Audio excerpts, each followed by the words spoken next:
കുഴപ്പമില്ല, കണ്ടിരിക്കാൻ പറ്റിയൊരു മൂവിയാണ്. വലിയ ബോറൊന്നും എനിക്ക് ഫീൽ ചെയ്തില്ല. പിന്നെ പറയുന്ന 1986 തങ്കമണി സംഭവമാണ് പറയുന്നത്. അപ്പോൾ ആ കാലഘട്ടത്തിലുള്ള സംഭവം അങ്ങനെ നമുക്ക് എടുത്തു വയ്ക്കാൻ പറ്റത്തുള്ളൂ.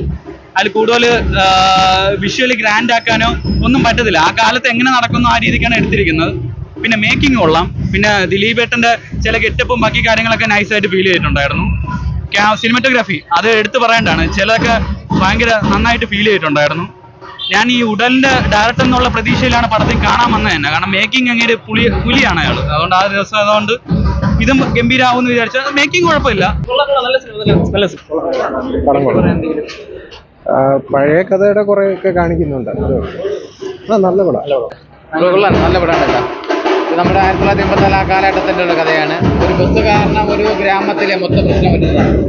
അതാണ് മെയിൻ കഥ. ഒറിജിനൽ നടന്നൊരു കഥയാണ്. അത് പോലീസുകാരെ ക്രൂര ഹത്യാന്ന് വെച്ചുള്ള ഇതാണ്. ദിലീപന്റെ അഭിനയം പക്ക അടിപൊളി അഭിനയം. നല്ല പടം. എന്താ പറയാ, നടന്ന സംഭവമല്ലേ, നമ്മളെ കേട്ടിട്ടില്ല. നല്ല പടം,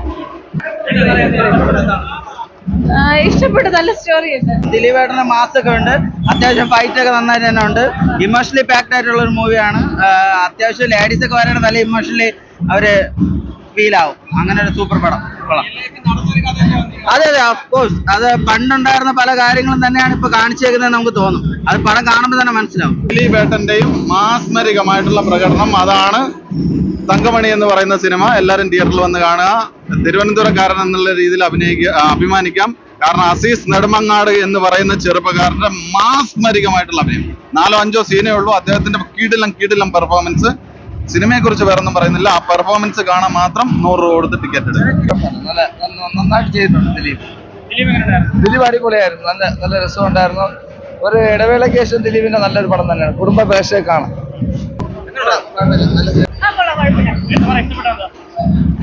ദിലീപേട്ടന്റെ എന്താ പറയണ്ടേ, കുറച്ച് സങ്കടം വരുന്ന കുറെ ഭാഗങ്ങളുണ്ടായിരുന്നു. കുറച്ച് സെന്റി ആയി. കുഴപ്പമില്ല, നല്ല ഫിലിമാണ്. എല്ലാവർക്കും കാണാം. കോമഡി ഒന്നുമില്ല, എല്ലാം നടന്ന ഫിലിമാണ്. കുറച്ച് നല്ല പ്രഷറായിട്ട് ഇരുന്ന് കാണാൻ പറ്റും. നല്ല പടമായിരുന്നു. പറയുവാണെങ്കിൽ പ്രണയം, ആക്ഷൻ എല്ലാം കൂടെ ഉള്ള ഒരു നല്ല സൂപ്പർ പടമാണ്. എനിക്ക് ഇഷ്ടപ്പെട്ടു. ഞാൻ എന്റെ അഭിപ്രായമാണ് പറഞ്ഞത്. നല്ല പടമാണ്. ലാഗില്ല വലുതായിട്ട്. അവസാനം ഫൈറ്റ് കൊണ്ട് ഒരുമാതിരി ആക്കി വെച്ചിരിക്കുന്നു. കുഴപ്പമില്ല.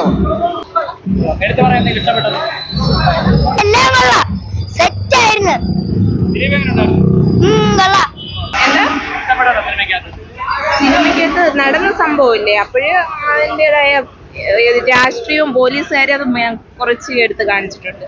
അത് സത്യമായിട്ട് നന്നായിട്ട് അഭിനയിച്ചിട്ടുണ്ട്. ശരിക്കും നന്നായിട്ട് കൊള്ളാം. സൂപ്പർ സിനിമ, ഭയങ്കരമായിട്ട് ഇഷ്ടപ്പെട്ടു. സെന്റിമെന്റലാണ്, പക്ഷേ കാര്യങ്ങള് പഴയ കാര്യങ്ങളൊക്കെ ഉള്ളതുകൊണ്ട്. പിന്നെ പ്രത്യേകിച്ച് ദിലീപേട്ടന് ഭയങ്കര ഇഷ്ടമാണ്. റിയൽ ലൈഫ് ഇൻസിഡന്റ് ആയിരുന്നല്ലോ. പിന്നെ മിസ്കാസ്റ്റ് ഉള്ള പോലെ തോന്നി. അത് മാത്രമാണ് ഒരു നെഗറ്റീവ്. വാച്ചബിൾ ആണ്. ഭയങ്കര സംഭവം ഇഷ്ടപ്പെട്ടെ.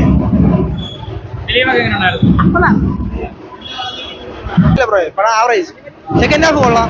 ഫസ്റ്റ് ഹാഫ് ഇച്ചിരി ഒരു നിങ്ങൾക്ക് ഈ റിവ്യൂ അപ്ലോഡ് ചെയ്യാൻ പറ്റുമെന്ന് എനിക്ക് അറിഞ്ഞൂടാ. സിനിമ പോരാ, കൊള്ളൂല. കാരണം ഉടൽ സിനിമ രതീഷ് രഘുനന്ദന്റെ ആ പടം എനിക്ക് ഇഷ്ടപ്പെട്ട സിനിമയാണ്. ആ ഒരു പ്രതീക്ഷയിലാണ് കാണാൻ വന്നത്. പക്ഷെ ആ ഒരു സംഭവ കഥയെ വേറെ എന്തൊക്കെയോ ആക്കി എടുത്തു വച്ചിരിക്കുകയാണ്. മാസും ആക്ഷനും.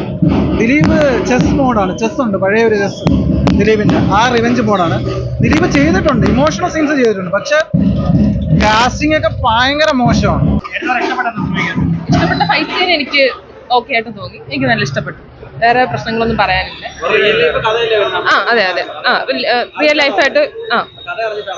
അതെ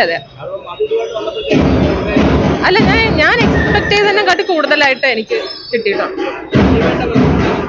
അതൊന്നും അടിപൊളിയാണല്ലോ.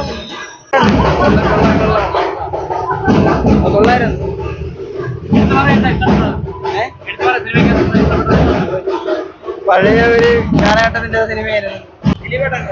സൂപ്പറായിരുന്നു. നല്ല പടം.